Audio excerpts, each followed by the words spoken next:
নাব্যতা হারিয়ে বালুচরে পরিণত হয়েছে। কয়েক দফায় খনন প্রকল্প নেওয়া হলেও শুষ্ক মৌসুমে বন্ধ হয়ে যাচ্ছে নদীর স্রোতধারা। এ নিয়ে আরও জানাতে কুষ্টিয়া থেকে যুক্ত হচ্ছেন মেজবাউদ্দিন পলাশ।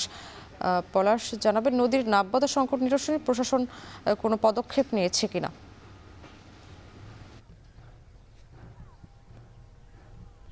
শাম্মী, ঠিক আমি কিন্তু এখন রয়েছি কুষ্টিয়ার যে পদ্মার যে শাখা নদী গড়াই নদীর যে একেবারে যে মাঝ নদীতে কিন্তু দাঁড়িয়ে আছি। ঠিক এখন দেখছেন যে বিশাল যে বালু রাশি কিন্তু সেটি কিন্তু আসলে দেখা মিলছে এবং যে গড়াই কিন্তু এখন যে শুকিয়ে কিন্তু এখন মরা খালে পরিণত হয়েছে। এবং এই যে বারবার সরকার কিন্তু যে মিঠা পানির একমাত্র যে উৎস এবং সুন্দরবন সহ এই অঞ্চলের, বিশেষ করে দক্ষিণ অঞ্চলের যে কয়েকটি জেলার কিন্তু যে জীববৈচিত্র্য এবং যে কৃষি এবং মৎস্য যে উৎপাদনের জন্য কিন্তু যে পানির যে স্তর ধরে রাখার জন্যই কিন্তু বারবার কিন্তু সরকার কোটি কোটি টাকা কিন্তু আসলে বরাদ্দ দেয়। এবং এইটি কিন্তু যে অপরিকল্পিত এবং যারা কর্মচারী রয়েছেন তাদের যে অনিয়ম দুর্নীতির কারণে কিন্তু এটি কিন্তু বারবার ভেস্তে যাচ্ছে এবং এই টাকা কিন্তু আসলে যে বিপুল যে টাকা সেটি কিন্তু আসলে জলে যাচ্ছে বারবার এটি কিন্তু বিভিন্ন আমরা কিন্তু গণমাধ্যমে এটি কিন্তু প্রচার করলেও কিন্তু এটি কিন্তু এর যে বিষয়টি সেটি কিন্তু যে সমাধানের যে বিষয়টি, এটি থেকে উত্তোলনের যে বিষয়টি সেটি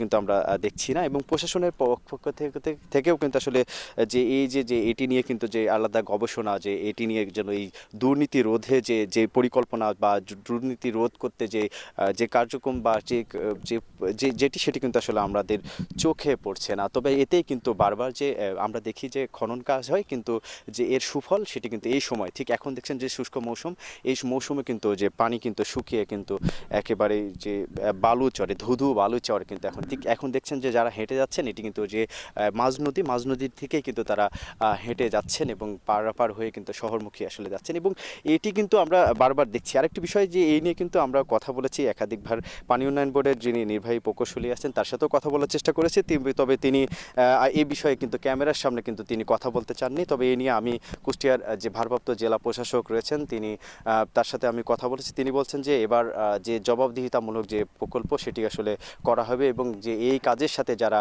অনিয়ম দুর্নীতি করলে যে তাদের কিন্তু কাউকে ছাড় দেওয়া হবে না। এতে যে সংশ্লিষ্ট দপ্তর সহ তাদেরকে আইনের আওতায় নেওয়া হবে বলে আসলে এরকমটি আসলে বলছেন। তবে খনন কাজ যদি শুরু হয় তাহলে কিন্তু আসলে বলা যাবে পরবর্তী সময় আসলে কি হতে পারে বা কি হবে, এরকমটি আসলে রয়েছে। এই ছিল আমার কাছ থেকে কুষ্টিয়া থেকে শাম্মী।